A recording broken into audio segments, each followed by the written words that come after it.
नमस्कार दोस्तों। Indian culture यानी कि भारतीय संस्कृति वर्ल्ड की सर्वाधिक प्राचीन एवं समृद्ध संस्कृति है। दूसरे देशों के कल्चर में टाइम टू टाइम चेंजेस आते रहते हैं, लेकिन भारत का कल्चर आदिकाल से ही अपनी परंपरागत एग्जिस्टेंस के साथ अजर अमर बना हुआ है। इसकी जेनरोसिटी और सिंक्रेटिक क्वालिटीज ने अन्य संस्कृतियों को समाहित तो किया है, लेकिन अपने अस्तित्व के मूल को सुरक्षित रखा है। तभी तो वेस्टर्न स्कॉलर्स द्वारा अपनी कंट्री के कल्चर को समझने के लिए भारतीय संस्कृति को पहले जानने समझने के लिए कहा जाता है। और तो और इन दिनों जो कोरोना वायरस का भयंकर संक्रमण फैला हुआ है, इससे बचाव और सिक्योरिटी के लिए इंडियन कल्चर को अपना रहे हैं। क्या आप जानते हैं कि वे ऐसा क्यों कर रहे हैं? क्या हम वर्ल्ड को लीड करने की दिशा में आगे बढ़ रहे हैं? तो दोस्तों आइए इस सब्जेक्ट को और ज्यादा इस वीडियो के जरिए समझते हैं। लेकिन उससे पहले दोस्तों, अगर आपने हमारे इस चैनल को अब तक सब्सक्राइब नहीं किया है तो सबसे पहले सब्सक्राइब कर लीजिए, ताकि आपको ऐसे जानदार और शानदार वीडियो मिलते रहें। और हाँ, अगर ये जानकारी और वीडियो आपको अच्छा लगा तो इसे अपने दोस्तों मित्रों को जरूर शेयर करें, जिससे वे भी भारतीय संस्कृति की महानता से अवगत हो सकें। तो चलिए दोस्तों, वीडियो की शुरुआत करते हैं और आपको बताते हैं भारतीय संस्कृति क्यों महान है। इंडियन कल्चर क्यों है दुनिया में श्रेष्ठ? दोस्तों, भारतीय संस्कृति को सच्चे अर्थ में मानव संस्कृति कहा जा सकता है। मानवता के प्रिंसिपल्स पर स्थित होने के कारण ही तमाम आघातों के बावजूद ये संस्कृति अपने एग्जिस्टेंस को सुरक्षित रख सकी है। इंडियन कल्चर का ग्रोथ धर्म का आधार लेकर हुआ है, इसलिए इसमें दृढ़ता है। इंडियन कल्चर व्यक्ति को पर्सनालिटी देती है और उसे महान कार्यों के लिए प्रोत्साहित करती है। किंतु पर्सनालिटी का ग्रोथ ये सामाजिक स्तर पर ही स्वीकार करती है। दोस्तों, भारतीय संस्कृति में आश्रम व्यवस्था के साथ धर्म, अर्थ, काम और मोक्ष जैसे 4 पुरुषार्थों का विशिष्ट स्थान रहा है। दरअसल इन्हीं पुरुषार्थों ने ही इंडियन कल्चर में स्पिरिचुअलिटी के साथ भौतिकता का एक अद्भुत समन्वय कर दिया। हमारे कल्चर में जीवन के फिजिकल यानी कि ऐहिक और अदर वर्ल्ड यानी कि परलौकिक दोनों पहलुओं से धर्म को एलाइड यानी कि संबद्ध किया था। इंडियन कल्चर में धर्म और मोक्ष का आध्यात्मिक संदेश और अर्थ और काम की भौतिक नेसेसिटी परस्पर एक दूसरे से गुथी हुई है। स्पिरिचुअलिटी और भौतिकता के इस जोड़ में इंडियन कल्चर में वो स्पेसिफिक कॉन्सेप्ट दिखाई देता है जो मनुष्य के देश दुनिया में सुखी बनाने के लिए भारतीय मनीषियों ने बनाई थी। हैप्पी मानव लाइफ के लिए जिस तरह इंडियन कल्चर चिंता करता है, वैसी दुनिया की किसी भी कल्चर में वैसा दिखाई नहीं देता। वेस्टर्न कल्चर तो केवल अपना और अपना ही कार्य करना सिखाता है, किसी और को हेल्प करना तो शायद उनके शब्दकोश में ही नहीं है।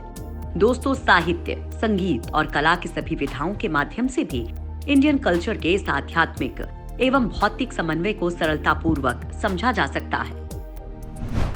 इंडियन कल्चर में ही दिखता है अनेकता में एकता। दोस्तों, भौगोलिक दृष्टि यानी कि जियोग्राफिकल पॉइंट ऑफ व्यू से भारत विविधताओं का देश है, फिर भी यहाँ सांस्कृतिक रूप से एक इकाई के रूप में इसका अस्तित्व प्राचीन काल से बना हुआ है। इस विशाल देश में उत्तर का पर्वतीय भूभाग, जिसकी सीमा पूर्व में ब्रह्मपुत्र और पश्चिम में सिंधु नदियों तक विस्तृत है। इसके साथ ही गंगा, यमुना, सतलुज की उपजाऊ कृषि भूमि, विंध्य और दक्षिण का वनों से भरपूर पठारी भूभाग, पश्चिम में थार का रेगिस्तान, दक्षिण का तटीय प्रदेश और पूर्व में असम और मेघालय का अतिवृष्टि का सुरम्य क्षेत्र सम्मिलित है। इस जियोग्राफिकल विभिन्नता के अतिरिक्त भारत देश में आर्थिक और सामाजिक भिन्नता भी पर्याप्त रूप से मौजूद है। दरअसल इन भिन्नताओं के कारण ही भारत में अनेक सांस्कृतिक उपधाराएं विकसित होकर फल फूल रही हैं। कई विभिन्नताओं के बावजूद भी भारत की अलग सांस्कृतिक सत्ता रही है। दोस्तों, हिमालय संपूर्ण देश के गौरव का प्रतीक रहा है, तो गंगा, यमुना और नर्मदा जैसी नदियों की प्रार्थना पूजा यहाँ के लोग प्राचीन काल से ही करते आ रहे हैं। दुर्गा, राम, कृष्ण और शिव की आराधना यहाँ सदियों से की जाती रही है। भारत की सभी भाषाओं में इन देवी देवताओं पर आधारित बुक्स उपलब्ध हैं। उत्तर से दक्षिण और पूर्व से पश्चिम तक संपूर्ण भारत में जन्म, विवाह और मृत्यु के संस्कार एक समान प्रचलित हैं। विभिन्न रीति रिवाज, आचार व्यवहार और तीज त्योहारों में भी कई समानताएं हैं। लैंग्वेजेस की विविधता अवश्य है, लेकिन फिर भी संगीत, डांस और नाटक के मौलिक स्वरूपों में आश्चर्यजनक समानता है। संगीत के सेवन, स्वर और नृत्य के त्रिताल संपूर्ण भारत भर में समान रूप से प्रचलित हैं। इंडिया अनेक धर्मों, संप्रदायों, मतों और अलग आस्थाओं और विश्वासों का महादेश है। इतना कुछ होने के बावजूद भी इसका सांस्कृतिक समुच्चय और अनेकता में एकता का स्वरूप संसार भर के अन्य देशों के लिए आश्चर्य का विषय रहा है। इन्हीं सब कारणों से इंडियन कल्चर्स की सहिष्णु प्रकृति ने उसे दीर्घायु और स्थायित्व प्रदान किया है। संसार की किसी भी संस्कृति में शायद ही इतनी सहनशीलता हो जितनी इंडियन कल्चर में पाई जाती है। भारतीय हिंदू किसी देवी देवता की जप तप करें या ना करें, पूजा पाठ और हवन करें या ना करें, ये सभी स्वतंत्रताओं का धर्म या संस्कृति के नाम पर कोई भी बंधन नहीं लगाए गए हैं।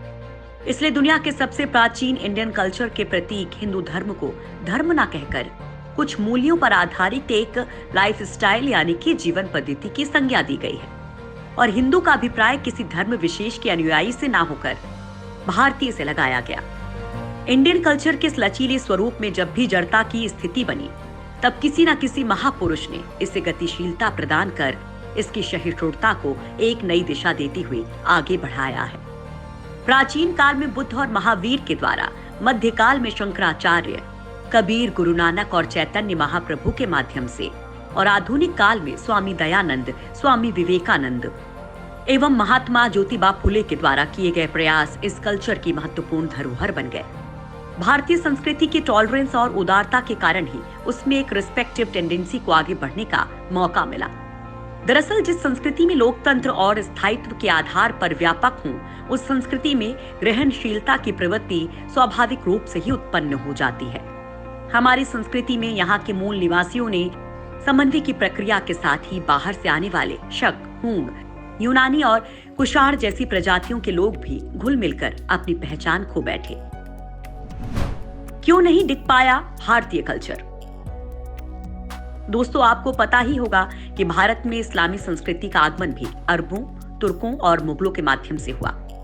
इसके बावजूद इंडियन कल्चर का अलग एग्जिस्टेंस यानी अस्तित्व बना रहा और भारत में नई आई संस्कृतियों से कुछ अच्छी बातें ग्रहण करने में इंडियन कल्चर ने संकोच नहीं किया।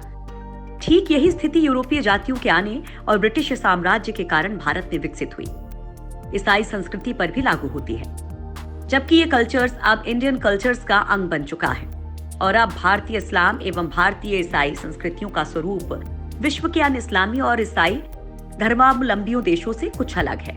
इस भिन्नता का मूल कारण ये है कि भारत के अधिकांश मुसलमान और ईसाई मूलतः भारत भूमि के ही निवासी हैं। इसी कारण प्रायः उनके सामाजिक परिवेश और सांस्कृतिक आचरण में कोई परिवर्तन नहीं हो पाया और भारतीयता ही उनकी पहचान बन गई। हालांकि कुछ कट्टरपंथियों को इसमें अपवाद के रूप में देखा जा सकता है। क्यों खास है इंडियन कल्चर? इंडियन कल्चर जीवन दर्शन, व्यक्तिगत और सामुदायिक विशेषताओं, जियोग्राफी, ज्ञान विज्ञान के विकास क्रम, विभिन्न समाज जातियों के कारण बहुत विशिष्ट है। ये सब अलग अलग, सहज और स्वाभाविक है। हमारी इंडियन कल्चर यूनिवर्सल ट्रुथ पर खड़ी है और इसी कारण यहाँ सभी ओर सब कुछ ग्रोथ पर ग्रोथ कर रहा है और इंडिया सभी देशों को पछाड़ते हुए दिखाई दे रहा है। किसी भी कल्चर की अमरता इस बात पर भी निर्भर करती है कि वो कितनी डेवलपमेंट की दिशा में आगे बढ़ रही है।